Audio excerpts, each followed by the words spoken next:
Assalamualaikum warahmatullahi wabarakatuh dan salam sejahtera. Saya Ridwan Arif Rafiq binti Muhammad Syafi'i, S76498, pelajar tahun 1 Sains Nautika dan Pengangkutan Maritim. Ingin berkongsi pandangan tentang satu isu yang kian menghimpit kehidupan masyarakat Lembah Kelang, iaitu krisis bekalan air dan gangguan tidak berjadual yang berlaku saban tahun. Bayangkan, di zaman moden ini masih ramai rakyat yang terpaksa mengangkut air dengan baldi, menunggu lori tangki berjam-jam dan menghadapi tekanan emosi kerana hidup tanpa air bersih untuk kehidupan hari-hari. Ini bukan sekadar masalah teknikal, ini adalah panggilan jelas bahawa sistem pengurusan air kita memerlukan perubahan yang radikal, menyeluruh dan berkesan. Gangguan air di Lembah Kelang bukan isu yang baharu. Ia semakin menjadi-jadi, terutama di kawasan seperti Kelang, Petaling Jaya, Gombak dan Shah Alam. Punca utama terletak pada dua perkara. Pertama, pencemaran sungai, dan yang kedua, sistem paip yang uzur dan tidak dibaiki-baiki. Okey, yang pertama, pencemaran sungai.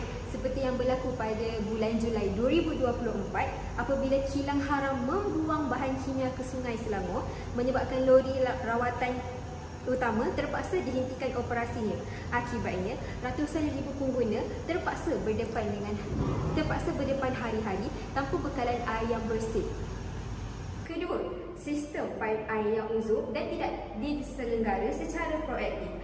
Banyak paip air yang sudah berusia lebih daripada 30 tahun dan menyebabkan kebocoran besar serta gangguan tekanan air rendah. Masalah ini menjejaskan golongan yang paling rentan termasuk keluarga B40, warga emas, pesakit yang bergantung pada penjagaan rapi di rumah serta peniaga kecil di kedai makan dan dobi.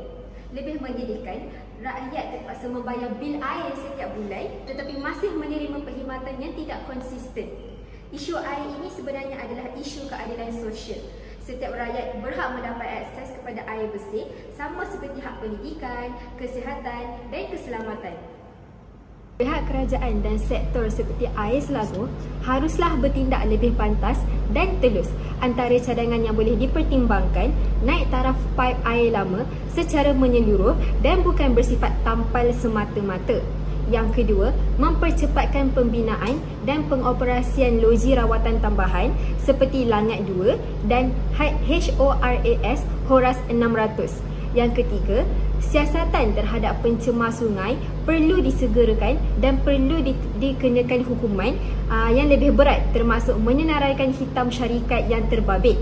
Dan yang keempat, pelan kontingensi mesti diwujudkan supaya rakyat tidak menunggu terlalu lama setiap kali berlaku gangguan. Selain itu, peranan masyarakat juga penting.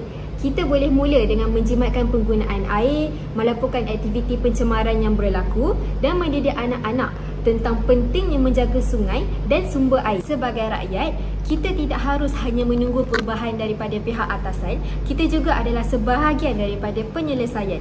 Sekian sahaja daripada saya, Ridwan Arif Rafiq binti Muhammad Syafi'i, S76498. Semoga satu hari nanti kita semua dapat hidup dalam negara yang lebih maju tetapi juga menjamin hak asasi paling asas iaitu air bersih dan mencukupi. Terima kasih.